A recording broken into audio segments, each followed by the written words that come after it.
శంకర నమామి ఈశ్వర ఓం భవహర స్మరామి జగదీశ్వర సర్వలోకాయ నమః సర్వేశ్వరాయ నమః నీలకంఠాయ నమః నిత్యరూపాయ నమః ఓం శంకర నమామి ఈశ్వర.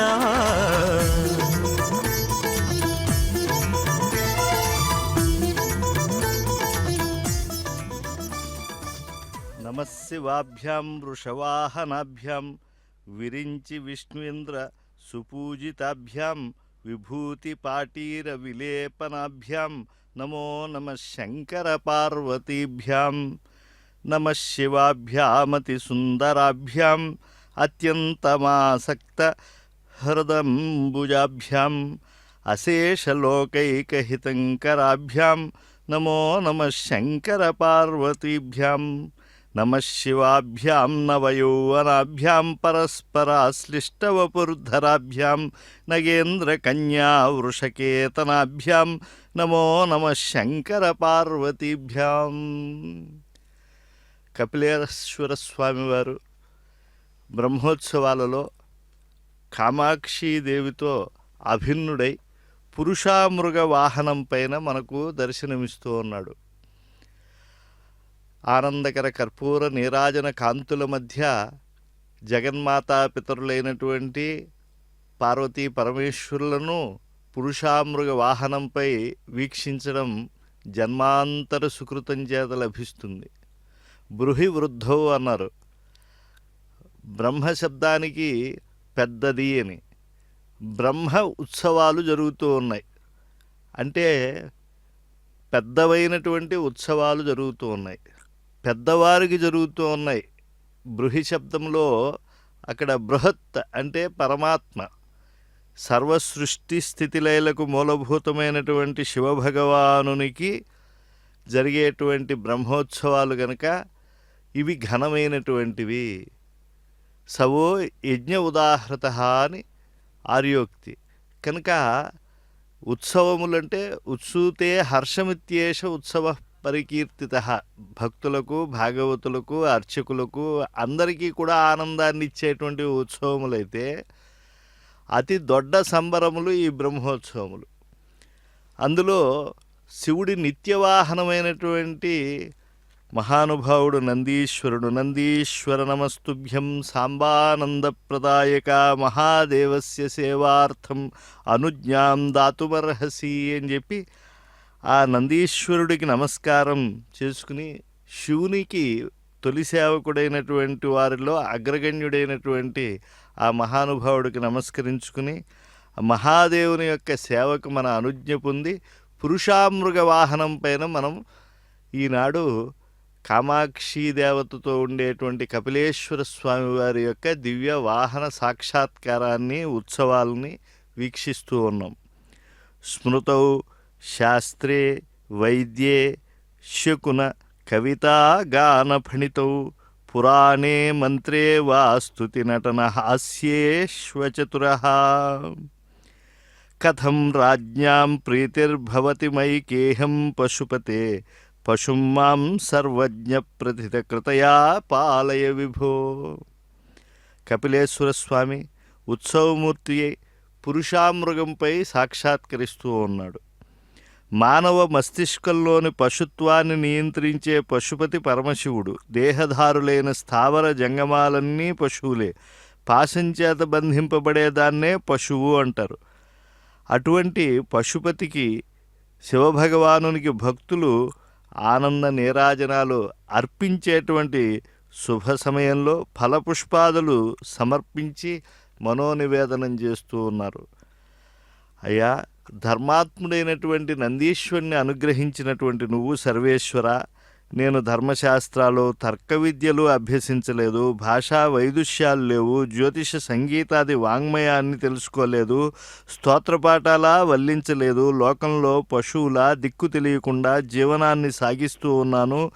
దీనబాంధవుడైనటువంటి నీవే నాకు దిక్కు అని శరణాగతి భారంతో పశుపతిని ఆ పురుషామృగమైనటువంటి పశుపతి వాహనంగా కలిగినటువంటి పశుపతిని ఆరాధిస్తూ ఉన్నారు. పురుషామృగము అంటే పురుష రూపమైనటువంటి ముఖం కలిగినటువంటి ఒక మృగము. ఇది మనకి సమీర కుమార విజయంలో కూడా కనిపిస్తుంది. భీముడు సౌగంధికా పుష్పాలు తీసుకొస్తూ ఉంటే పురుషామృగము అడ్డుపడింది అనేటువంటి దాన్ని మనం తెలుసుకున్నాం. అయితే అటువంటి పురుషామృగము దేనికి సంకేతము అని అంటే ఈనాడు మానవుల్లో ఉండేటువంటి సాత్విక రజస్తమోభావాలు ఈ మూడింటి కలయిక మనుష్యత్వాన్ని ముముక్షుత్వాన్ని పాక్తుడిగా చేయకుండా ఈ రజస్తమో గుణాల ద్వారా సంసారంలో బంధితుడయ్యేట్లుగా ఉండేటువంటి వేళలో పురుషామృగముగా మారుతూ ఉన్నాడు. కనుక ఇతన్ని నువ్వు వాహనం చేసుకుంటే దోషములన్నీ తొలగి పునరావృత్తి రహితమైనటువంటి శాశ్వత కైలాస ప్రాప్తి కలుగుతుంది అని ఇటువంటి ఆనంద తాండవాల మధ్య అనేకమైనటువంటి గజాశ్వముల యొక్క సంరంభంతో కూడినటువంటి ఈ ఉత్సవంలో మంగళ తూర్యరావాలు మిన్నంటేటువంటి వేళ సురలకు కూడా నరత్వం లేనిదే శివపద ప్రాప్తి సిద్ధించదు అని మనకి వాంగ్మయం తెలియజేస్తుంది. ఉత్తమమైనటువంటి జన్మ పొంది కూడా శివారాధన చేయనటువంటి జీవుడు ధన్యుడు కాలేడు. జీవుడి అజ్ఞాన ధ్వాంతాన్ని తొలగించే శివచరణ నఖాగ్రజన్య కారుణ్య కిరణ ప్రసారం పాశుపత ప్రాప్తినిస్తుంది.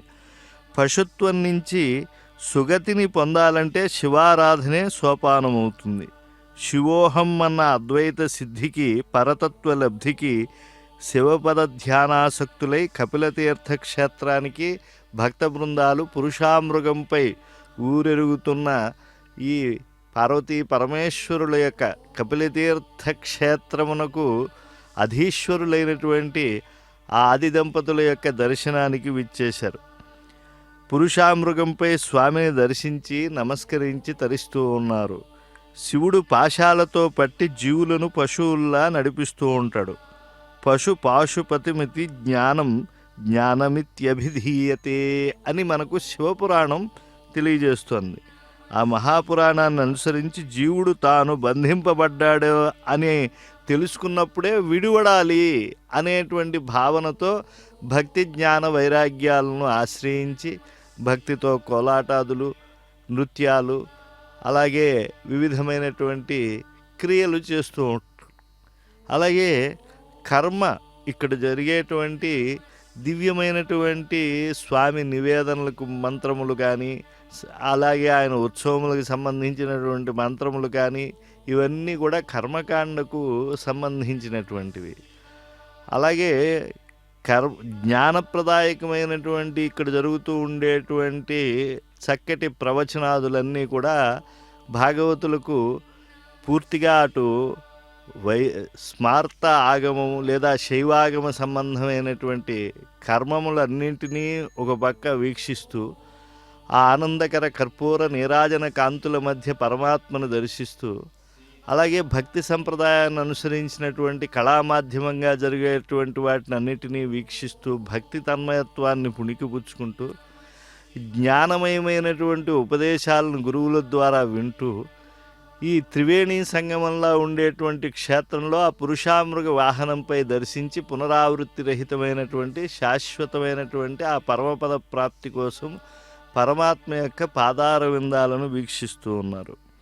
ముముక్షువులు ఉపాసనా ఫలంగా శివుడు తన చేతిలోని మాయా పాశాలను ఎప్పుడైనా కూడా తొలగిస్తాడు. పంచభూతాలతో కూడినటువంటి మాయా కర్మ గుణములు విషయాలే పాశాలు. ఈశ్వరుని చేతిలో మాయ ఉంది, మాయ చేతిలో మనం ఉన్నాం. ఇదే జీవేశ్వరుల బంధం. పురుషామృగ వాహనంపై కపిలేశ్వరుణ్ణి సందర్శించిన భక్తావతంసులు నృత్య వాద్య భజనాదులతో సన్నుతిస్తూ ఉన్నారు, తరిస్తూ ఉన్నారు.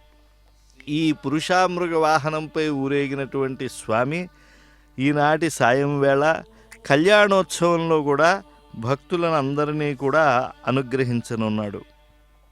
ఎంత భాగ్యము ఈ యొక్క పరమాత్మను అమ్మవారి సరసన దర్శించటం. ఎందుకంటే ఆ మంగళదేవతను స్మరిస్తే కళ్యాణ వేళ అందరికీ కూడా ఆ కామాక్షి పరాదేవత వల్ల దోషాలు తొలగిపోతాయి. అందుకే మనకి రుక్మిణీదేవి తన కళ్యాణ వేళ నమ్మితి నా మనంబున సనాతనులైన ఉమామహేషులన్ మిమ్ము పురాణ దంపతుల మేలు భజింతు గదమ్మ, మేటి పెద్దమ్మ దయాంబురాశివి గదమ్మ, హరిం పతిసేయుమమ్మ, నిన్ నమ్మిన వారికెన్నడను నాశము లేదు గదమ్మ ఈశ్వరీ అని చెప్పి ప్రార్థించింది. అటువంటి పార్వతీ పరమేశ్వరుల యొక్క తత్వాన్ని, మహత్వాన్ని మంగళవాద్య రూపముగా, నృత్య రూపముగా మనం వీక్షిస్తూ ఉన్నాం. ఈ చెక్క భజనలు, ఈ విన్యాసములు ఇవన్నీ కూడా శివపద ప్రాప్తికి అనుకూలత ఇచ్చేందుకే ఆ మనస్సుకు చక్కటి ప్రేరణనిస్తూ ఉన్నాయి. వారిరువురు కూడా అభేద స్వరూపులు కనుక వాగర్థావివ సంపృక్తౌ వాగర్థ ప్రతిపత్తయే జగతః పితరౌ వందే పార్వతీ పరమేశ్వరౌ. అర్థము లేని శబ్దము వ్యర్థము. శబ్దము అర్థము రావాలి అంటే శబ్దమునకు అది అభిన్నమై ఉండాలి.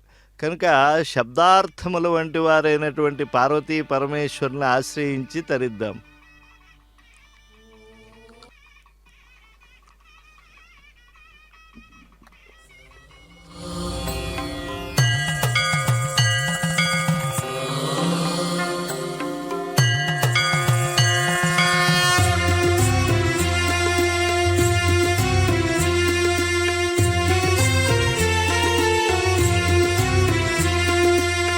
కపిల మహాముని పూజితలింగం సకల సురాసుర వందితలింగం. కపిల మహాముని పూజితలింగం సకల సురాసుర వందితలింగం. భువి జన రక్షణ కారణలింగం నమత మహాకపిలేశ్వరలింగం. భువి జన రక్షణ కారణలింగం నమత మహాకపిలేశ్వరలింగం.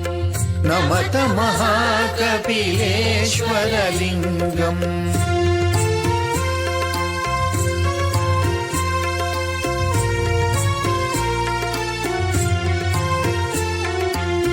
పాతాళాద్ భువి చోత్థితలింగం నిర్జరపాత విరాజితలింగం.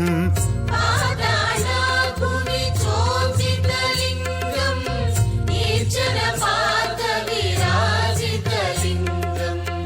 సిద్ధి వినాయక షణ్ముఖలింగం నౌమి మహాకపిలేశ్వరలింగం. సిద్ధి వినాయక షణ్ముఖలింగం నౌమి మహాకపిలేశ్వరలింగం. నౌమి మహాకపిలేశ్వరలింగం.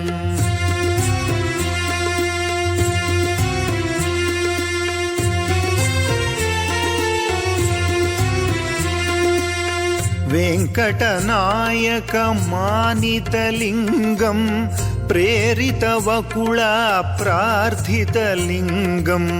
వెంకటనాయక మానితలింగం ప్రేరితవకుళ ప్రార్థితలింగం. వైవాహిక మనుమోదకలింగం నౌమి మహాకపిలేశ్వరలింగం. వైవాహిక మనుమోదకలింగం నౌమి మహాకపిలేశ్వరలింగం. నౌమి మహాకపిలేశ్వరలింగం.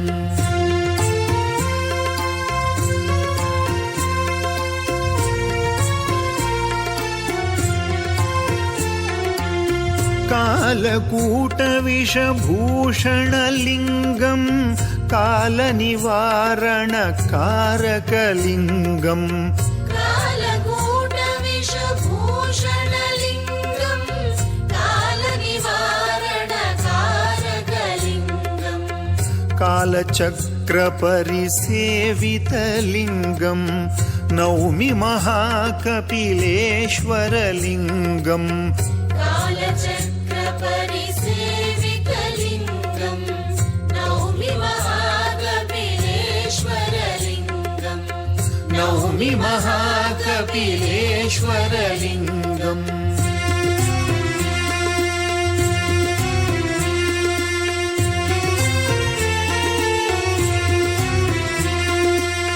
ब्रह्ममुरारिमहेश्वरलिङ्गम् सृष्टिस्थितिलयकारकलिङ्गम् ब्रह्ममुरारि महेश्वरलिङ्गम् सृष्टिस्थितिलयकारकलिङ्गम् सर्वदोषपरिहारकलिङ्गम् नौमि महाकपिलेश्वरलिङ्गम् सर्वदोषपरिहारकलिङ्गम् नौमि महाकपिलेश्वरलिङ्गम् नौमि महाकपिलेश्वरलिङ्गम्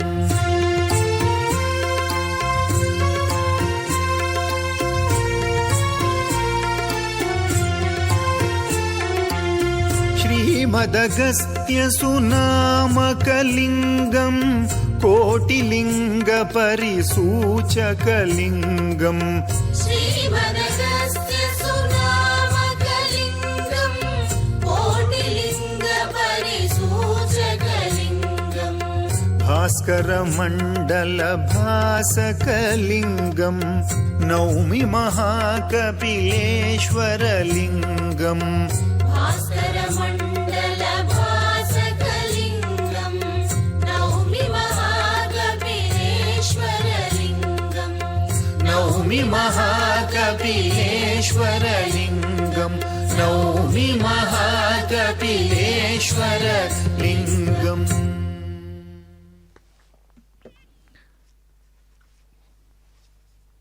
బిల్వపత్రం యథా ప్రీతికరం దేవ్యా వరాననే న తథాన్యత్ కించిదస్తి పుష్యేషు ప్రీతికారకం అతో యత్నేన దాతవ్యం బిల్వపత్రం అని చెప్పి ఆ ఆగమాల్లో బిల్వపత్రాన్ని అంటే మారేడు దళాన్ని ఎంత ప్రీతితో అందుకుంటానో పరమాత్మ చెప్పాడు. ఈ ఉత్సవ సమయాల్లో మనం పుష్పం పత్రం సమర్పించాలి అని స్వామి దగ్గరికి వెళ్తూ ఉంటాం. కానీ త్రిదళములతో కూడి ఉండేటువంటి బిల్వదళాల్ని అమ్మవారికి ఇస్తే అది చాలా ఆ త్రిపత్రయుక్ బిల్వపత్రం 3 ఆకులుగా ఉండేటువంటి ఆ బిల్వపత్ర సమర్పణ కనుక చేస్తే చాలా ప్రీతితో ఆ శివపరమాత్మ అమ్మవారు దాన్ని స్వీకరిస్తారు. బిల్వపత్రైశ్చ జలజైః సత్యైశ్చ పరిపూజయేత్ పూర్వవత్ పరమేశాని మాసమాత్రం ప్రసన్నధీః సమృద్ధిమాన్ భవేన్మంత్రి సర్వపాపం హరేత్ సదా. జ్ఞానార్ణవం అనేటువంటి గ్రంథంలో 1 నెల పాటు ఎవరైనా సరే మారేడు దళాలతో తామర పుష్పాలతో ప్రసన్నమైన బుద్ధితో ఆ అమ్మవారిని స్వామివారిని అర్చిస్తే సర్వపాపాలు నశించి సమృద్ధిని పొందుతారు. అంటే సమృద్ధి అనంటే ఏది అనంటే సమస్తము, ఇది అది అని లేదు. ఆ స్వామిని ఏది కావాలని ధర్మబద్ధంగా ఆశ్రయించి కోరుకుంటారో ఆ వెళ్ళగొడుగుల కింద పురుషామృగంపై ఊరేగుతూ ఉండేటువంటి కామాక్షి వరదుడైన కపిలేశ్వర స్వామివారు ఆ సమస్తాన్ని అనుగ్రహిస్తాడు. చంపకః పుత్రకామస్తు త్రిసంధ్యా దుఃఖమోక్షక ద్రోణాత్ మోక్షమవాప్నోతి సేవంతి సర్వసిద్ధిదా.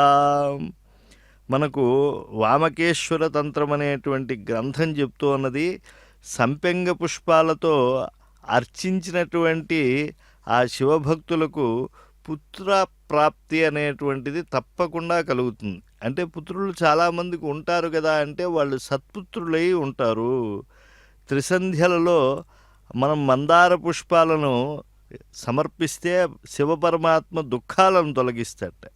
తుమ్మిపూలతో పూజిస్తే ఇక మోక్షాన్నే ప్రసాదించేస్తాడు, అంటే శాశ్వత కైలాస ప్రాప్తి కలుగుతుంది. అంతేకాదు ఈ పురుషామృగ వాహనంపై ఊరేగేటువంటి ఆ కామాక్షి వరదుడైన కపిలేశ్వరుడు చామంతులతో అర్చించినటువంటి వారికి సమస్త కోరికలను తీర్చి తన అనుగ్రహాన్ని సంపూర్ణంగా ప్రసాదిస్తాడు. ఇలా ఆ దివ్యమైనటువంటి పురుషామృగంపై ఊరేగేటువంటి అమ్మవారిని అయ్యవారిని చాలా అద్భుతంగా ఆశ్రయించి భక్త బృందాలు శరణాగతి చేస్తూ ఉన్నారు. పురుషామృగంపై ఊరేగేటువంటి ఆ జీవుడు ఎవరో తాను తెలుసుకునేటువంటి భాగ్యాన్ని అనుగ్రహించగలిగినటువంటి పరమాత్మ. అంటే పురుషామృగంపై ఉండేటువంటి పరమాత్మను ఆగమ గ్రంథాలు తెలియజేస్తూ ఉన్నాయి. ధూపదీపాదులతో ఈ పరమాత్మని, బిల్వపత్రాదులతో ఈ పరమాత్మని మీరు ఆశ్రయించి ఏదో కర్పూర నీరాజనాలు సమర్పిస్తూ ఉన్నారు. ఇక మీకు ఈ సంసారం అనేటువంటి దుఃఖము ఏర్పడదు, మాయ వెన్నాడదు. శబ్దస్పర్శ రూప రసగంధాదులనేటువంటి విషయాలకి శ్రోత్ర త్వక్ చక్షుర్ జిహ్వా ఘ్రాణములనేటువంటి ఇంద్రియాలు ఉన్ముఖులుగా మిమ్మల్ని చేయవు. ఆశలు భోగ్య పదార్థాలకే ఎప్పుడూ ప్రేరణ చేస్తూ ఉంటాయి కదా, ఆ ఆశలన్నీ కూడా మిమ్మల్ని కొంచెం విడిచి మీకు మనశ్శాంతిని ప్రసాదిస్తాయి. పాపములు దూరం అవుతాయి. తద్వారా అజ్ఞానం వల్ల ఏర్పడినటువంటి ఈ సంసార వికారములన్నీ కూడా తొలగి ఆ జీవునికి మంచి స్థితి కలగాలి అని అంటే, ఉన్నత స్థితి కలగాలి, ఉన్న స్థితి కన్నా ఉన్నత స్థితి కలగాలి అని అంటే ఆనందకర కర్పూర నీరాజనాలతో ఆ పుష్పం పత్రం ఫలంతో యథాశక్తిగా పురుషామృగంపై ఊరేగేటువంటి ఆ కపిలేశ్వర స్వామికి ఇవ్వాలి. ఎందుకంటే జీవుడు ఎప్పుడూ కూడా స్వతంత్రత లేనటువంటి వాడే. 9 తూటుల తోలుబొంత అన్నారు పెద్దలు. ఈ శరీరాన్ని కిక్కిరిసిన ఎముకల ఇంటిలో కాపురం ఉండేటువంటి వాడు జీవుడు. పృథివ్యప్ తేజో వాయువాకాశములనేటువంటి పంచభూతములను ఆశ్రయించి బతుకుతూ ఉన్నాడు. ఆయన కలిమంతా కంచములోని పిడికెడు మెతుకులు మాత్రమే. రక్త మాంసాదులతో నిండినటువంటి శరీరమే నెలవు. ఇంత హీనదశలో ఉండేటువంటి జీవుడు తన్ను పైకొని పలు తెరుంగులు పీడించేటువంటి సంసారాన్ని ఎలా తృప్తి పొందేట్లుగా చేసుకోగలడు? తాను సర్వవిధాలా తృప్తి పొందినటువంటి వాడు తన్ను ఆశ్రయించినటువంటి వారికి తృప్తిపరచగలుగుతాడు. అందుకే దుర్భరంగా బతికేటువంటి వ్యక్తులు ఇతరుల్ని ఎవ్వరిని ఆదుకోలేరు. జీవుడు ఈ సంసారాదుల నుంచి తాను తరించి ఇతరుల్ని తరింపజేయాలి అనంటే ఈ పురుషామృగ వాహనంపై ఊరేగేటువంటి కామాక్షి వరదుడైనటువంటి కపిలేశ్వర స్వామి పదపద్మాలను శాశ్వతంగా ఆశ్రయించాలని ఆగమ గ్రంథాలు తెలియజేస్తూ ఉన్నాయి. ఈ శరీరం పంచభూతాత్మకం. దీనిని తోలుబొంతగా, ఎముకలు గూడుగా, నెత్తురు జలదుర్గంగా వాగ్గేయకారులు అభివర్ణించారు. వేదాంతులు వైరాగ్యాన్ని పురుగొల్పటానికి ఈ శరీరం యొక్క హేయత్వాన్ని చక్కగా మనకు తెలియజేశారు. అయ్యా, ఈ శరీరం ఏదో చాలా గొప్పదని మీరు అనుకుంటూ ఉన్నారే, శరీరాన్ని పొందినటువంటి మీకు లోపల ఉండేటువంటి పరమాత్మకి చెందినటువంటి ఆ జీవ చైతన్యం ఉన్నంతకాలమే మీరు మీ యొక్క మనుగడను సాధించగలుగుతారు. అమేధ్యపూర్ణం క్రిమిజాల సంకులం స్వభావ దుర్గంధం అశౌచమధ్రువం కళేబరం మూత్రపురీషభాజనం రమంతి మూఢ న రమంతి పండితాః.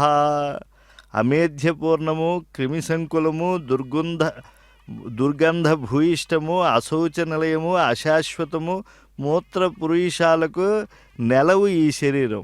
మూఢులే ఇది గొప్పదనుకుని దీంతో ఏదో గొప్ప సాధిద్దామని పటాటోపాన్ని ప్రదర్శిస్తూ ఉంటారు. అదే పండితులు దీన్ని తుచ్చమైనటువంటిదని, పునరావృత్తి రహితమైనటువంటి శాశ్వత కైలాస ప్రాప్తి ఎలా కలుగుతుందని ఆ పురుషామృగ వాహనంపై ఊరేగేటువంటి పశుపతి యొక్క పాదారవింద మకరంద సంసేవాశక్తిలో తరిస్తూ ఉంటాడు. అజ్ఞానోపహతుడైనటువంటి జీవుడు జుగుప్సాకరము నశ్వరమైనటువంటి ఈ దేహాన్ని ఆశ్రయించి సంసార విజృంభణకు మాయకు వశమవుతూ ఉన్నాడు. ఇంద్రియాలకు అధీనుడై రాగద్వేషాల పాలవుతూ ఉన్నాడు. ఆశాపాశముల చేత బంధింపబడుతూ ఉన్నాడు. ఎన్నో పాపాలు చేస్తూ ఉన్నాడు. ఈ దుస్థితికి అంతటికీ అజ్ఞానమే మూల కారణం. విజ్ఞుడైనటువంటి వాడు తన ఆత్మలో అంతర్యామిగా ఉండేటువంటి ఆ శివపరమాత్మని గుర్తించగలుగుతాడు. ఆ ఈశ్వర జ్ఞానంతో ఇక అజ్ఞానములో తగులుకోకుండా ఉండటానికి ఆ పశుపతిని ప్రార్థించి ఆయన యొక్క పరిపూర్ణమైనటువంటి కటాక్షాన్ని పొందటానికి ప్రయత్నిస్తారు. కనుక పృథివీ, అప్పు, తేజస్సు, వాయువు, ఆకాశం అనేటువంటి పంచభూతాల్లో ఉండేటువంటి గంధము, రసము, రూపము, స్పర్శము, శబ్దం అనేటువంటి 5 గణములు, అలాగే సూర్యుడు, చంద్రుడు, కుజుడు, బుధుడు, బృహస్పతి, శుక్రుడు, శని, రాహు, కేతు అనేటువంటి ఆ గ్రహములు ఈ యొక్క వాటి యొక్క క్రమము తప్పనటువంటి సంచారం కానీ, భూత భవిష్యత్ వర్తమాన అనేటువంటి ఆ త్రికాలములకు చెందినటువంటి ధర్మములు కానీ అన్నీ ఆ పురుషామృగ వాహనంపై ఉండేటువంటి ఈశ్వరుని యొక్క ప్రభావములే అని మనం గ్రహించాలి. లోకములో ఉండేటువంటి మాయా విలాసములు ముక్తాత్ములైనటువంటి వారు వీరందరూ కూడా ఆ యొక్క ఈశ్వరుని పురుషామృగ వాహనంపై ఉండేటువంటి పరమాత్మ యొక్క అనుగ్రహాన్ని పొంది తరిస్తూ ఉన్నారు. కనుక ఆ దేవదేవుణ్ణి ఆశ్రయిద్దాం, తరిద్దామనేటువంటి వాళ్ళు అందరూ కూడా పురుషామృగ వాహనాధీశుడైనటువంటి కపిలేశ్వర స్వామి కటాక్షంతో ఉద్ధరింపబడుతూ ఉన్నారు. ఆ దేవదేవుని యొక్క మహిమ అనన్య సాధారణమైంది. దాన్ని ఆశ్రయిద్దాం, తరిద్దాం.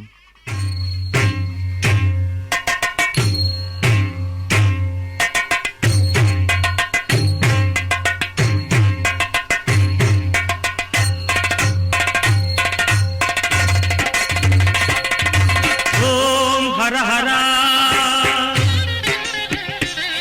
శంభో శంకర అంబికానాథ విశ్వేశ్వర త్రినేత్రమూర్తి త్రిశూలధారి గంగాధర గౌరీ మనోహర. ఓం హర హర శంభో శంకర అంబికానాథ విశ్వేశ్వర త్రినేత్రమూర్తి త్రిశూలధారి గంగాధర గౌరీ మనోహర. ఓం హర హర శంభో శంకర.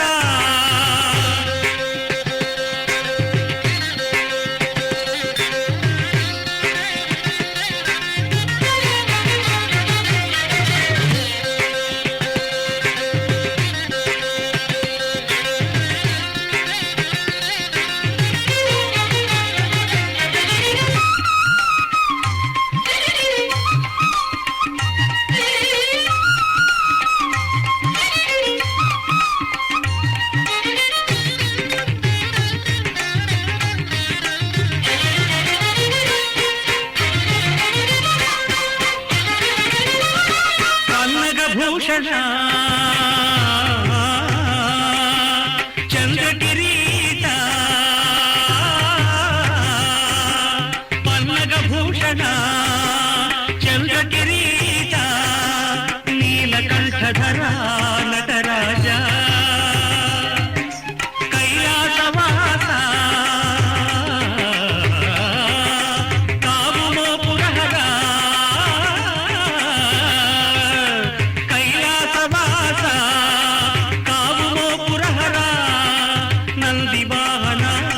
నమో నమో నమో నమో నమో నమో. ఓం హర హర శంభో శంకర అంబికానాథ విశ్వేశ్వర